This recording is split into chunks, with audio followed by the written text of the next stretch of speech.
여러분 안녕하세요. 반갑습니다. 지난 시간에 이어서 자기소개서 작성법 강의를 계속 진행할 예정인데요. 오늘은 지난번에 다루지 않았던 3가지 항목에 대해서 여러분들과 추가적으로 이야기를 나누려고 합니다. 여러분 지난 수업 때 제가 했었던 얘기들 혹시 다 기억하고 계시죠? 예, 여러 가지 자기소개서 작성하기 전에 분석하셔야 되거나 좀 조사해 보셔야 할 내용들을 말씀드렸고요. 그리고 성장 과정까지 살펴봤습니다. 오늘은 이런 항목들을 순서대로 진행을 해보려고 해요. 자기소개서 항목 중에서 가장 많이 나오는 항목들입니다. 성장 과정도 많이 나오지만 또 성격의 장단점 굉장히 중요하고요. 그리고 학창생활 작성법 이것도 또 다뤄보도록 할게요. 마지막으로는 지원 동기 및 포부 이런 작성법도 설명을 드리고 관련된 예시를 좀 보여드리면서 여러분들이 자기소개서 작성을 그래도 조금 쉽게 하실 수 있도록 도움을 드리고자 합니다.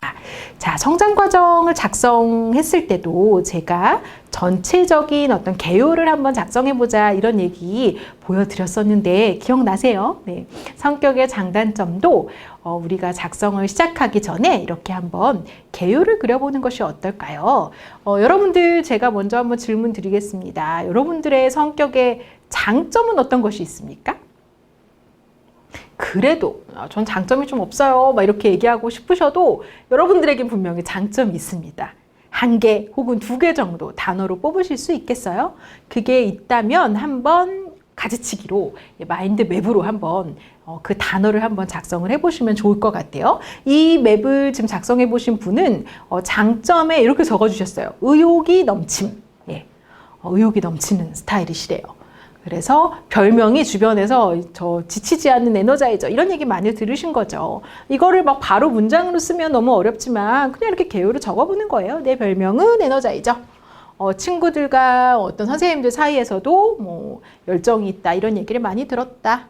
최근에 이렇게 내가 의욕이 넘쳐서 열정적으로 뭔가를 했었던 일이 뭐가 있었을까 생각을 해보니까 공연을 했던 적이 있었던 거예요. 그래서 공연을 열정적으로 준비해서 많은 관객들에게 호응을 받음 이런 식으로 이렇게 간략하게 자신의 장점에 대해서 적어주셨네요. 그러면 반면에 단점도 있겠죠. 단점 어떤 게 있으신가요? 여러분 그 단점도 지금 한번 개요에 적어보시면 좋겠습니다. 네. 뭐라고 적으셨는지 궁금한데요. 요 개요를 작성하신 분은 이렇게 쓰셨네요. 귀가 좀 얇음. 네, 여러분들 중에서도 그런 단점 가지신 분 계시죠? 내가 약간 주관이 조금 없다는 얘기 살짝 들어. 그래서 귀가 좀 얇은 게 나의 단점인 것 같다. 혹은 여러분들이 여러분 주변 분들이 야 좀 너 이런 거 좀 고쳐라 이렇게 얘기 들으신 거 혹시 있으시죠? 그런 거 떠올려 보세요. 그러면 여러분들의 단점이 될 확률이 좀 높습니다. 이분은 이제 부연 설명을 좀 적어 주셨어요. 다른 사람의 말을 좀 너무 잘 들어준다. 요게 나의 단점이다. 이거 어떡하지? 그래서 이 단점을 좀 고치기 위해서 다른 사람 의견도 듣고 내가 생각도 해보고 그래서 이것들을 잘 판단하고 수렴해서 의사결정하려고 노력하고 있음 뭐 요 정도로 이렇게 간략하게 적어주셨습니다. 여러분 여기까지 하실 수 있겠죠? 네, 좋습니다. 내 장점, 내 단점 이거를 키워드 중심으로 작성을 해보신 다음에 그 다음에 이제 다음 단계로 좀 넘어가야 됩니다. 어떻게 다음 단계로 넘어가냐? 여러분 제가 지난번 시간에 직무 역량을 도출해봐라 이런 얘기 기억하시죠? 그러면 내가 내 장점을 한번 쭉 써보고요.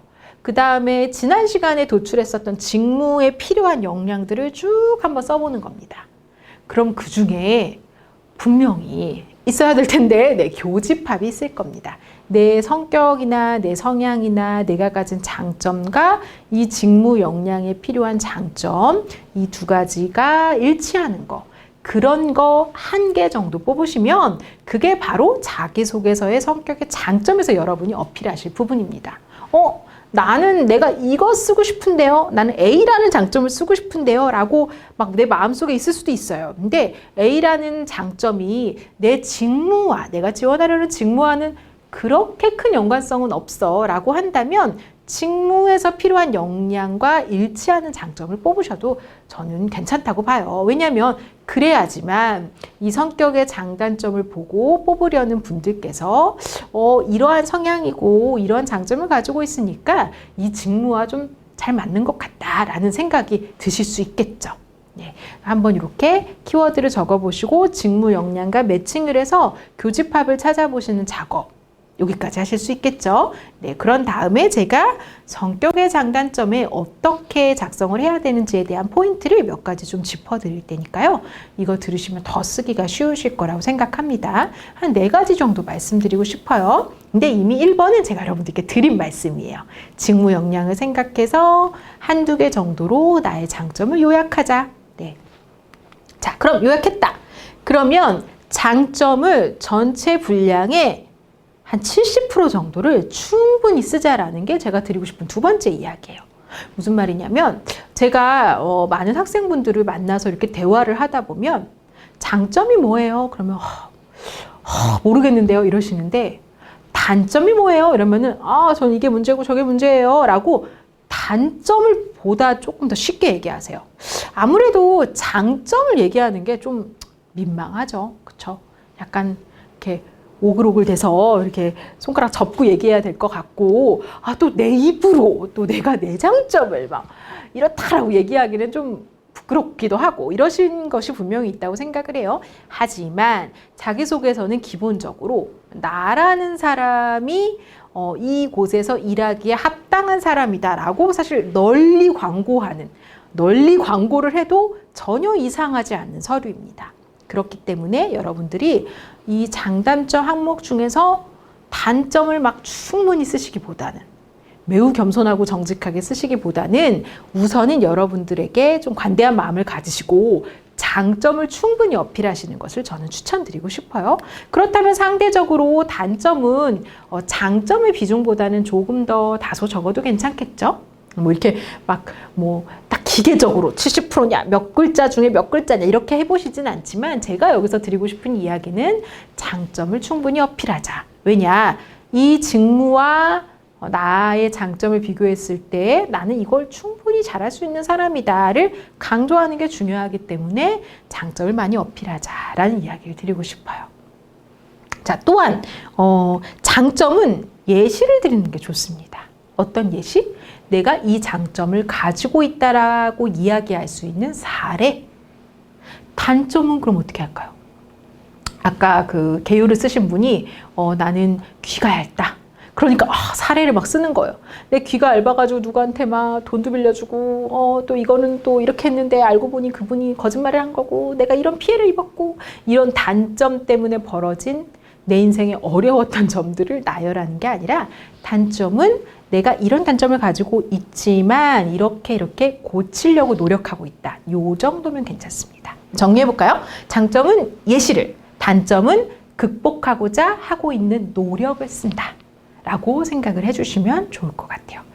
그럼 장점을 뭐라고 쓰지? 이런 고민 또 드시죠? 제가 또 친절하게 키워드를 갖고 왔습니다. 이거를 그대로 쓰시라고 하기보다는 이런 것을 보면서 좀 팁을 얻으시라고요. 예를 들어 내 장점은 주도적이다. 아니면 내가 친화력이 있다. 배려심이 있다. 이것도 좋고요. 나는 소통의 마인드가 있다. 매우 적극적이다. 도전 정신을 가지고 있다. 아니면 서비스 마인드가 있다. 이런 거 다 장점이 될 수 있어요. 그리고 이런 단어들이 아니더라도 여러분이 지원하시려는 직무와 고민해 봤을 때 장점으로 꼽을 수 있는 거 여러 가지가 있겠죠. 반면에 단점은 너무 치명적인 거는 좀 피하셨으면 좋겠어요. 치명적인 거 어떤 게 있을까요? 예를 들어 여러분 우리 안경광학과 분들 중에서는 아무래도 고객을 상대하는 업무, 대면 업무를 하실 분들도 많이 있을 거라고 생각하거든요. 근데 저는 어떤 새로 만나는 사람에게는 정말 말 한마디도 못 붙이고요. 너무 힘들고요. 네. 이런 거 너무 피곤하고요. 힘들고요. 이러면 이분이 어떤 서비스 마인드나 어떤 대인관계가 제대로 할 수 있을까? 이런 고민 들 수 있겠죠. 아니면 내가 성격이 평소엔 안 그런데 화가 나게 하면 욱한다거나 이렇게 쓰시면 이게 가능할까? 이런 의문이 너무 심하게 드는 거. 그런 거는 좀 치명적인 단점이라고 볼 수 있겠죠. 그래서 표현 자체도 너무 극단적으로는 쓰시지 않았으면 좋겠어요. 내가 막 너무 심하다 뭐 이런 거 이렇게 쓰시면 괜히 불필요한 오해 좀 들 수 있겠죠. 그렇죠? 아, 여러분이 가지고 계신 물론 어떤 사람이든 단점이 있죠. 근데 그 단점을 너무 극대화해서 상대방 머리에 각인시킬 필요까지는 없을 것 같아요. 표현은 너무 지나치지 않게 좀 쓰시는 거를 저는 추천을 드리고 싶어요. 뭐 예시를 보여드린다면 일단 단점은 이런 구조로 쓸 수 있겠죠. 나는 이러한 것들이 나의 단점입니다. 예.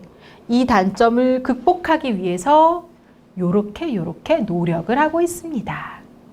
지금은 많이 개선되어서 다 고쳤습니다. 이러기는 쉽지 않아요. 그러면 다 고치면 단점이 없죠. 그게 아니라 이렇게 고치려고 노력하고 있어서 이러이러한 상태가 됐습니다. 뭐 앞으로도 계속 노력하겠습니다. 노력하고 있습니다. 이 정도의 구조를 기억해 주시면 좋겠습니다. 왜냐하면 성격의 장단점을 쓰시는 우리 학생분들께서는 장점 쓰고 나서 단점으로 어떻게 넘어가죠? 어떻게 자연스럽게 물 흐르듯이 넘어가죠? 이렇게 얘기하시는 분들이 계시거든요. 근데 막 자연스럽게 물 흐르듯이 넘어가지 않아도 돼요. 이렇게 은근슬쩍 담 넘어가듯이 넘어가지 않고요. 딱딱 끊어줘도 괜찮아요. 장점을 다 쓰고 나서 반면에 단점은 이겁니다 하고 훅 들어가도 괜찮습니다.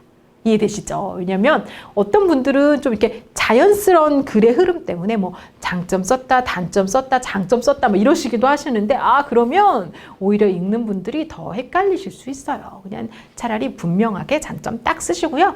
반면에 이런 건 단점이다 하고 이런 구조 기억하셨다가 응용하시면 너무 좋을 것 같아요. 장점의 예시도 보여드렸듯이 단점의 예시도 좀 보여드리려고 해요. 단점의 사례로는 뭐 예를 들어 일욕심이 많다, 남에게 싫은 소리 하는 거 조금 어려워한다, 지나치게 꼼꼼한 성격이다, 남이 하는 일이 완성도 면에서 만족스럽지 못하다, 그래서 자꾸 내가 하려고 한다, 거절을 못하는 성격이다, 성격이 급해서 작은 것을 놓칠 때가 있다. 예를 들어 저는 귀가 너무 얇습니다 라고 표현하는 것보다는 거절을 좀 못할 때가 있습니다 라고 표현하는 게 조금은 너무 이렇게 너무 직설적인 표현이 좀 아닐 수도 있겠죠? 이렇게 단점의 사례를 보여드리는데 이거 참고를 한번 하시면서 나와 일치하는 단점이 있다면 여러분이 활용해 보셔도 좋고요. 아니면 이 정도의 표현법을 생각하시면서 여러분의 단점을 표현해 주시는 것도 좋을 거라고 생각을 해요. 자, 그렇다면 제가 성격의 장단점 예시를 좀 보여드려야지 여러분들이 더 감을 잡기가 쉬우실 텐데 우선은 누구나 다 실수할 수 있습니다. 성격의 장단점 중에서 조금은 피해야 할 예시, 그러니까 아주 잘 작성한 사례보다는 이렇게 실수할 수 있다, 이런 사례, 그러니까 피해야 할 사례부터 좀 보여드리도록 할게요. 일단 어떻게 쓴 자소서길래 피해야 하냐. 자, 여기 보시죠. 너무 나열한 자소서입니다. 자, 볼까요? 제 성격은 전체적으로 밝고 활동적인 것입니다. 또한 친화력이 있고 재미있습니다. 누구와도 잘 어울리고 처음 보는 사람들에게도 잘 다가갑니다. 어떠한 분위기도 맞출 줄 아는 센스 있는 사람입니다. 또한 저는 남과 다른 개성과 독특한 아이디어를 가지고 있습니다. 우와, 또 다른 장점이 나왔네요. 독특한 아이디어는 어느 분야든 꼭 필요한 장점이라고 생각합니다. 그리고 성실함이 있습니다. 저 한번 일해본 사람은 성실하다고 늘 칭찬하고요. 살면서 불성실하다거나 책임감이 없다는 소리를 들어본 적이 없습니다. 이렇게 저희 다양한 장점을 활용해서 맡겨주신 일을 끝까지 해내겠습니다. 와, 정말 많은 장점이 있구나 이렇게 생각되기보다는 여러분 어떤 생각이 드세요? 이게 다 장점이라고? 그러면 도대체 어떤 장점이 진짜 장점일까? 약간 이런 생각도 들고요. 일단 너무 많은 장점의 사례가 나오다 보니까, 그러니까 장점의 사례라기보다는 장점의 키워드들이 계속 나오다 보니까 어떤 게 장점인지 오히려 기억이 나지 않습니다. 그렇죠? 만약에 이걸 쓰신 분에게 제가 조언을 드린다면 여러분이 당신이 지원하려고 하는 그 분야에 진짜 필요한 장점이 뭔지를 좀 간추려 보는 것이 어떻겠냐라고 조언을 드리고 싶어요. 그래서 그거를 그 장점에 키워드로 딱 처음에 얘기를 해주고 그거와 관련된 연관 지을 수 있는 나의 사례를 한 가지 정도 적는 것이 어떨까요? 라고 좀 추천을 드리고 싶어요. 자, 다른 예시 한번 보도록 하겠습니다. 아주 작은 일이라도 맡은 일을 소중히 여기며 끝까지 수행하는 책임감과 꼼꼼함이 저의 장점입니다. 첫 줄에 바로 내 장점이 나왔네요. 대학교 1학년 때 창업과 관련된 교양 과목을 신청하여 탁과 학생들과 한 팀으로 창업 경진대회에 참여한 경험이 있습니다. 창업 경진대회는 창업 아이디어를 제안하는 대회이기 때문에 팀원 모두 아이디어를 생각해 오기로 했습니다. 저는 기존에 나와 있는 아이템은 없는지 꼼꼼히 찾아보았습니다. 전공과 관련 있던 아이디어로 무지난독증 환자를 위한 독서 보조기구를 제안했고 이 아이디어가 채택되어 무지난독증에 대해 자세하게 알아보고 팀원들과 개선점을 찾아 몇 번씩 소통하면서 보완했습니다. 그 결과 창업 경진대회에서 우수상과 상금을 수상하게 됐습니다. 병원에서도 맡은 업무를 꼼꼼하고 책임감 있게 수행하는 직원이 되겠습니다. 내 장점은 이런 거다. 그 장점을 발휘했었던 사례 한 가지. 그리고 그렇기 때문에 이 업무를 잘할 수 있다까지 연결해서 적어주신 것 같아요. 반면에 단점은 시간 활용을 제대로 하지 못한다는 점입니다. 이러한 단점 때문에 시간을 그냥 흘려보낸 적도 있어서 스스로 자책한 적도 있었습니다. 저는 이러한 단점을 극복하기 위해서 구체적으로 자신에게 미션을 부여하며 책 30페이지 이상 읽기 등과 같이 메모장에 다음 날에 할 일을 전날에 미리 적어두고 하나씩 체크하는 습관을 들이고 있습니다. 이렇게 고치려고 노력하고 있습니다. 라는 구조로 작성해 주신 사례입니다. 자, 여러분 이 구조 이제 기억하시겠죠? 네. 장점, 직무 역량과 연결한 장점, 그거에 대한 사례. 그래서 이 일을 잘할 수 있다. 반면에 단점, 이거 이렇게 고치려고 노력하고 있다. 예, 한번 여러분들도 이 구조를 기억하시면서 작성을 해보시면 너무 좋을 것 같아요. 자, 이제 다음 항목으로 넘어가겠습니다. 학창생활입니다. 학창생활은 크게 두 가지 정도로 여러분 한번 계획을 짜보시면 어떨까요? 일단 첫 번째는 학과 활동. 그러니까 혹시 고등학교 때 만약에 특성화 고등학교를 나오신 분들이 계시다면 그때도 어떤 전공들이 있겠죠? 그거와 관련된 내용 아니면 대학에 와서 내가 전공과 관련된 어떤 공부를 했는지 내 학업 수행 과정에 대한 내용이 있을 거고요. 두 번째로는 학과 외 활동도 있겠죠. 동아리, 봉사활동 등등등 이런 내용들 여러분 작성하실 수 있습니다. 그거를 어떤 거 했었는지 여러분 학창생활 동안 하셨던 다양한 경험들을 일단은 한번 단어로 정리를 한번 해봐 주세요. 그걸 다 쓰는 건 아니지만 그 중에 정말 여러분이 나타내려고 하는 어떤 역량과 이걸 연결할 수 있는 사례가 분명히 있을 겁니다. 제가 여러분들께 보여드린 사례도 보셨다시피 막 사례 자체가 진짜 특이한 케이스는 아니죠? 여러분들이 대학 생활을 하셨거나 아니면 성장 과정이나 성격적인 부분에 있어서 충분히 쓰실 만한 사례들이 많이 있어요. 그거에 대한 한번 소스들을 개요에 한번 적어 보시고요. 그 다음에 이러한 포인트를 기억해 보시면 어떨까요? 자, 첫 번째. 일단은 좀 의미 있는 경험이어야 합니다. 어떤 의미 있는 경험이냐? 이런 경험을 이야기하면 이 직무적인 역량이나 아니면 우리 어떤 매장이나 회사에 들어와서 적응을 잘할 수 있겠다. 어떤 거든. 이게 읽는 사람에게 좀 의미 있는 경험이어야 하는 것이 매우 중요하고요. 그 의미 있는 경험을 뽑을 수 있는 어떤 아이템들 중에서는 실습하신 거 있으시죠? 인턴을 해보신 것이 있다면 인턴, 아르바이트, 여긴 없는데, 나 자격증 공부한 거 있는데, 아니면 관련 분야 내가 공부한 거 있는데, 나는 전공자이기 때문에 이 전공을 살리는 것 자체가 굉장히 학창생활의 중요한 부분이야 라고 한다면 전공 공부를 한 것도 들어가실 수 있습니다. 동아리, 봉사활동, 수상 경력, 여행 이 내용들 중에서 가장 의미 있는 경험을 뽑아주십시오. 그게 여러분들 학창생활에 쓸 수 있는 예시가 될 거라고 저는 생각이 듭니다.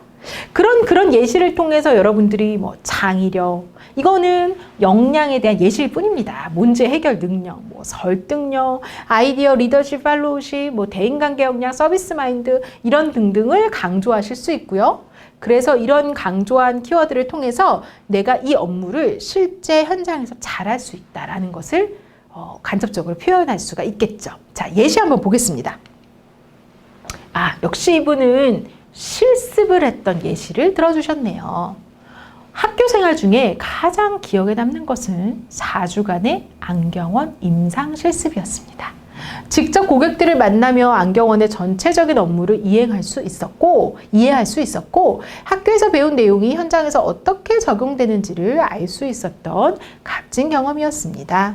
무엇보다 눈 검사 방식에서는 현장의 여러 상황들을 고려하여 꼭 필요한 부분만 실시해서 효율적으로 업무를 수행하는 것이 중요함을 알게 되었습니다.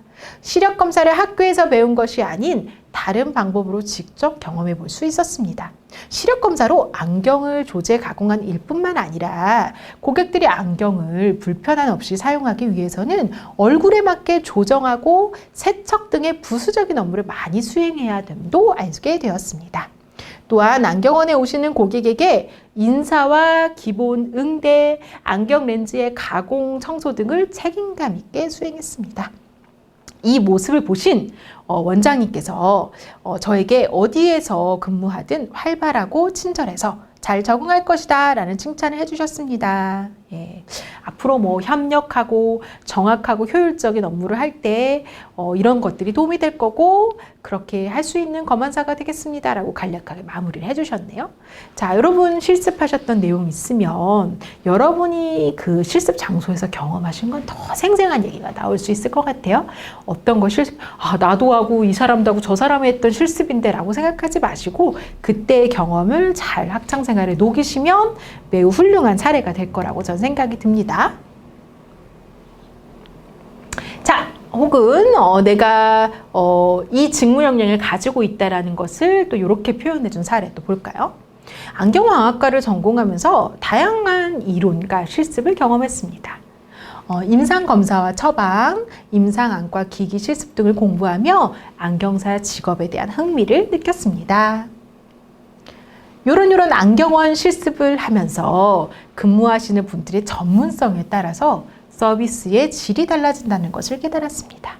고객의 얼굴 형태, 각막의 형태나 코의 높이를 고려하여 고객에게 어울리는 안경 렌즈, 안경테를 추천하는 선배님들을 보면서 제가 배워야 할 것이 더 많다는 것을 느끼게 되었습니다. 또한 늦은 시간까지 근무해야 하기에 체력이 중요하다는 것도 새삼 알게 되신 거죠. 저는 단순히 취업을 위해서 공부를 하기보다는 이 일 자체의 매력을 느끼고 있습니다. 그래서 안경광학 전공을 선택한 것이 좋은 결정이었다고 생각합니다. 학교에서 지식을 배웠다면 이제 사회에 나가 고객에게 도움이 되는 안경사가 되고 싶습니다. 학교에서 공부했던 거, 그리고 어떤 현장에서 배운 거, 그걸 통해서 내가 어떤 역량을 더 강화해야 되는지 깨달은 거, 근데 그렇게 알면 알수록 더 해보고 싶다라는 어떤 생각까지 들어가면서 이 학창생활을 굉장히 알차게 보내고 정말 이 일을 하고 싶구나라는 어떤 생각을 엿볼 수 있는 내용인 것 같아요. 아주 긴 문장이 아님에도 불구하고 그런 학창생활의 사례들을 정리해 주신 케이스라고 보면 되겠습니다.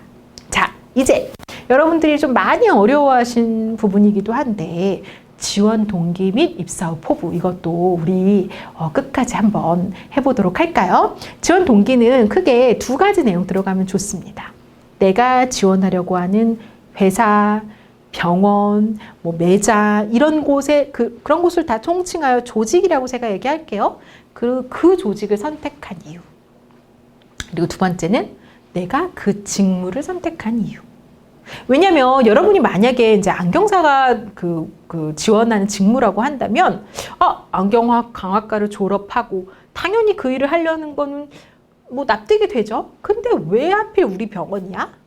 혹은 왜 하필 우리 매장이야? 이런 생각이 당연히 드실 수 있겠죠. 그때 이때는 조금 여러분들의 조사가 필요합니다. 내가 이곳에서 일하고 싶은 이유가 들어간다면 더욱더 좋을 것 같아요. 아직 그게 너무 어려우신 분들은 직무 지원 동기라도 한번 개요를 작성해 보시면 좋을 것 같아요.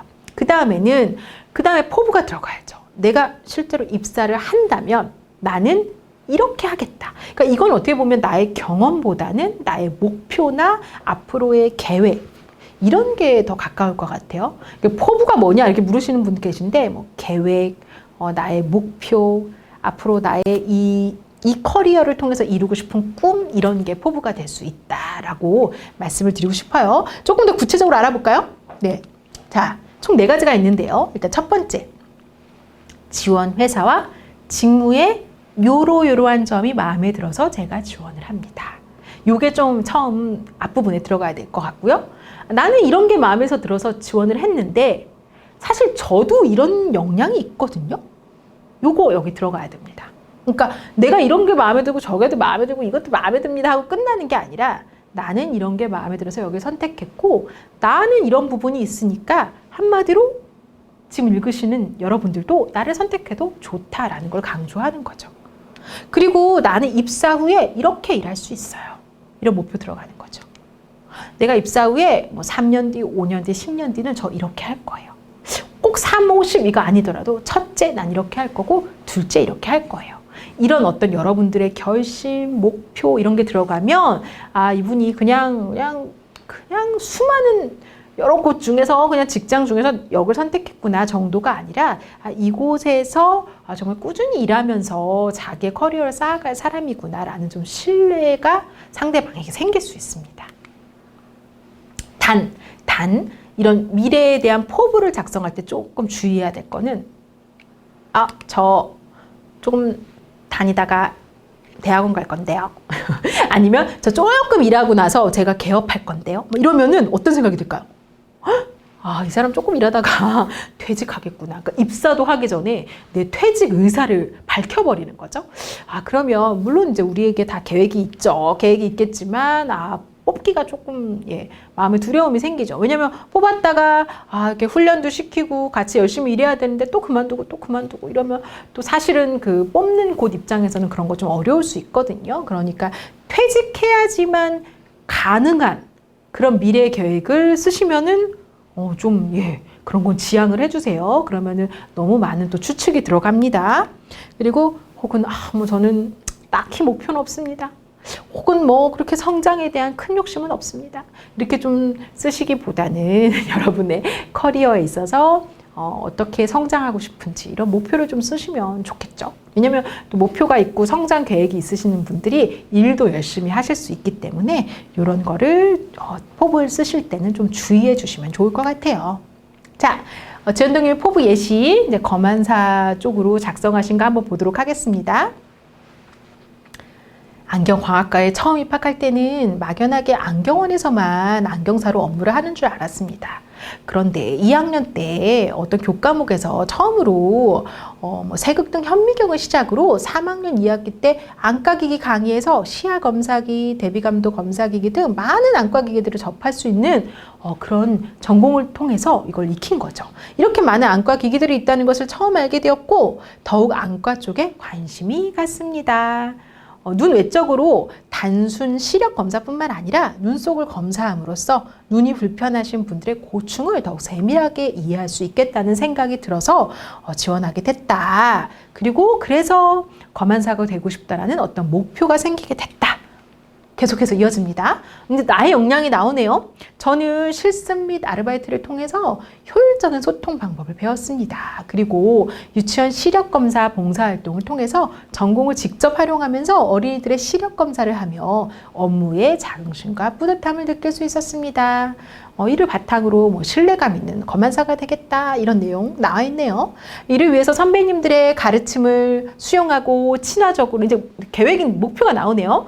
친화적으로 업무와 조직에 적응하겠습니다. 그리고 환자들의 정확한 검사를 위해서 보수 교육뿐만 아니라 다양한 교육에 참여해서 전문성을 향상시키겠습니다. 방문하는 어떤 환자들에게 따뜻한 미소, 긍정적인 표현을 하겠습니다. 이런 어떤 입사 후에 어떤 검안사가 될지에 대한 나의 목표, 나의 생각까지도 정리를 해주셨습니다. 자, 또 하나 예시 볼까요? 대학교 때 대형마트의 한 매장에서 근무를 했던 경험이 있습니다. 바로 옆 매장이 땡땡 안경원이었습니다. 안경광학을 전공한 저는 시간이 날 때마다 방문을 한 거죠. 그래서 고객들을 관찰하고 사장님과 많은 대화를 나눴는데 사장님께서는 요즘은 안경도 하나의 패션 아이템이라고 말씀하시며 트렌드에 대해서도 관심을 가지라고 조언을 해주셨습니다. 저는 안경 자체에도 관심이 많습니다. 다양한 브랜드의 상품을 조사하고 전문 매장에 자주 나가서 각 브랜드 안경의 특징을 살펴보는 편입니다. 와, 이거는 수업 때 외에도 본인이 노력한 부분들을 적어주셨네요. 그렇기 때문에 고객의 시력 관련 문제나 안과 문제를 상담하는 것뿐만 아니라 얼굴형에 맞는 정확한 상품도 추천할 수 있는 역량까지도 있다고 생각합니다. 입사한다면 주인의식을 가지고 일하겠습니다. 그냥 시키는 일만 하는 것이 아니라 고객의 만족을 위해서 다양한 시도를 하겠습니다. 땡땡 안경안에 차별화된 서비스를 선도하는 사람이 되기 위해서 노력하겠습니다. 라고 작성을 해주셨습니다. 자, 지원 동기 입사 후 포부 매우 어려울 것 같지만 여러분 두 가지 예시를 통해서 여러분들도 여러분들의 사례를 가지고 충분히 쓰실 수 있다고 저는 이렇게 응원을 드리고 싶습니다. 자, 오늘 총 3가지 어떤 항목에 대해서 설명을 마치면서 지난 시간과 이번 시간까지 가지고 자기소개서 주요 항목들에 대해서 여러분들께 설명을 드려봤어요. 다시 한번 말씀드리지만 한 번에 굉장히 만족스러운 자기소개서를 완벽하게 쓰기는 어렵습니다. 3줄, 5줄, 10줄이라도 조금씩 쓰면서 그리고 그것을 LMS에 업로드 한번 해보시면서 지속적인 수정을 통해서 여러분이 실제로 제출할 때는 더욱더 그래도 더욱 읽고 싶은 자기소개서, 역량이 잘 표현되는 자기소개서를 꼭 완성하셨으면 좋겠습니다. 여러분에게 도움이 되었기를 간절히 바라고요. 여러분의 성공적인 취업을 응원하면서 오늘의 수업을 마치도록 하겠습니다. 여러분 감사합니다.